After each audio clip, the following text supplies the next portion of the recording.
ढोल पीटने के सिवा आप पटाखा फोड़ रहे हैं। अरे नरेंद्र मोदी जी को अगरबत्ती दिखाए ना, नरेंद्र मोदी जी को धन्यवाद करें ना कि उनके पास कोई मुद्दा ही नहीं। अभी किस मुद्दा के सहारे जाएंगे चुनाव में? क्या कह के जाएंगे कि हमारे पिताजी 90 से 2005 तक बिहार को खूब लूटे, जंगल राज चल रहा था, हमारे घर परिवार के लोग एक अन्य मार्ग में बोलकर फड़िया रहे थे, कितना में किडनैपिंग होगा। जिस दिन ये प्रस्ताव लाया गया मैं उस मंत्रिमंडल में शामिल था, 500 करोड़ रुपए की स्वीकृति दी गई थी, मैं उस मंत्रिमंडल का सदस्य था कि भाई जातीय गणना होगी। तो ये तो हमारा एजेंडा है, पहले भी था, आज भी है, कल भी रहेगा। ऊपर राहुल गांधी भी कर रहे हैं, हम जो कह रहे थे हो गया। नीचे तेजस्वी यादव कह रहे हैं, हम जो कह रहे थे हो गया।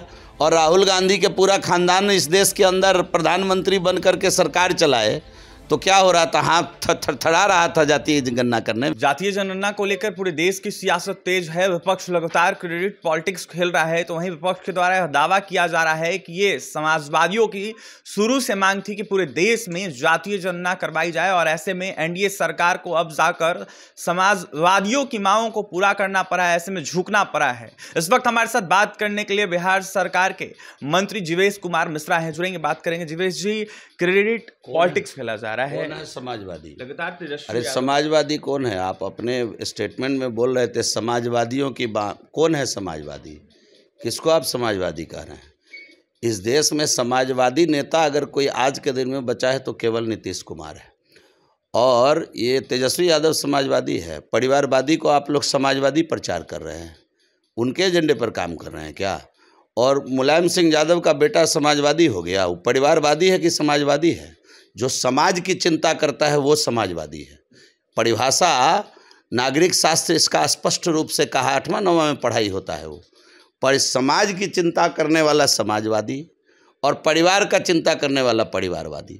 तो परिवारवादी लोग कब से हो गए समाजवादी? पहले तो यही इसी पर हमारा आपका डिफरेंस है। कह रहे हैं कि हम वही तो मैं कह रहा हूँ कि कैसे हो गए समाजवादी? जो अपने परिवार के बाहर निकल ही नहीं पा रहे वो समाजवादी कैसे हो गए? वो तो परिवारवादी हैं। देश के अंदर समाजवादी लोग समाज की चिंता करने वाले लोग हैं, हम लोग राष्ट्रवादी हैं, पूरे राष्ट्र की चिंता करते हैं, सभी समाज इसमें आते हैं। तो हम लोग राष्ट्रवादी पार्टी के लोग हैं, राष्ट्र की चिंता करते हैं। तो ये कहाँ है? ये तो परिवार की चिंता कर रहे हैं, अगर हम समाजवादी हैं। तो परिभाषा फार्मूला ही गलत है ना जो आप बोल रहे थे। अब जहाँ तक ये जातीय गणना का सवाल है तो ढोल पीटने के सिवा आप पटाखा फोड़ रहे हैं। अरे नरेंद्र मोदी जी को अगरबत्ती दिखाए ना, नरेंद्र मोदी जी को धन्यवाद करें ना। नरेंद्र मोदी जी ने इतना बड़ा काम, देश के अति पिछड़ा पूरे समाज की गिनती होगी, जो सभी सवर्ण के अंदर भी जो पिछड़े लचड़े लोग होंगे और दलित के अंदर भी जिनकी हालत में सुधार नहीं हुई इतने लंबे समय के बाद, तो इस सब की चिंता करते हुए देश में पहली बार, देश की आज़ादी के बाद जनगणना के साथ जातीय जनगणना होगी और वस्तु स्थिति स्पष्ट होगा। ये काम किसी ने अगर किया है तो उसका नाम नरेंद्र भाई मोदी है। बाकी लोग तो ढोल पीट रहे थे इससे पहले।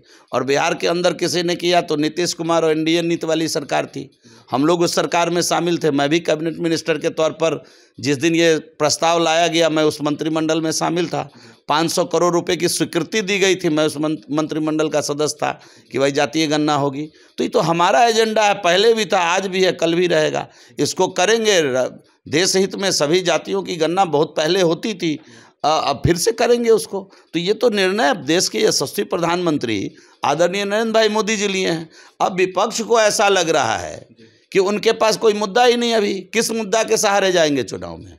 क्या कह के जाएंगे कि हमारे पिताजी 90 से 2005 तक बिहार को खूब लूटे, जंगल राज चल रहा था, हमारे घर परिवार के लोग एक अन्य मार्ग में बोलकर फड़िया रहे थे, कितना में किडनैपिंग होगा, यही बोलकर जाएंगे चुनाव में क्या?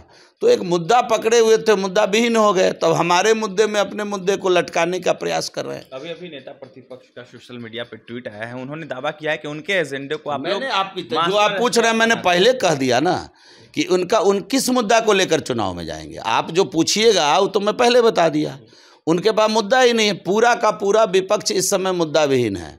ऊपर राहुल गांधी भी कह रहे हैं, हम जो कह रहे थे हो गया। नीचे तेजस्वी यादव कह रहे हैं, हम जो कह रहे थे हो गया। और राहुल गांधी के पूरा खानदान इस देश के अंदर प्रधानमंत्री बन करके सरकार चलाए तो क्या हो रहा था? हाथ थरथरा रहा था जातीय गणना करने में। अंग्रेज तो कर रहा था, अंग्रेज के बाद इनके नाना सत्ता संभाल लिए इस देश का, उसके बाद इनके घर की दादी आ गई तो इनका तो पूरा खानदान प्रधानमंत्री बन करके रहा, पिताजी आ गए तो हाथ थरथरा रहा था जातीय गणना करने में। क्यों नहीं कर लिए जाती गणना?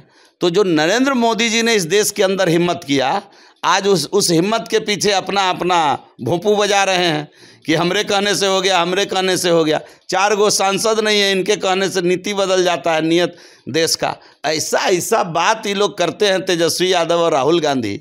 देश की जनता हंस रही है उनके ऊपर, आप चिंता मत करिए। और ये मुद्दा विहीन लोग हैं, मुद्दा है ही नहीं इनके पास।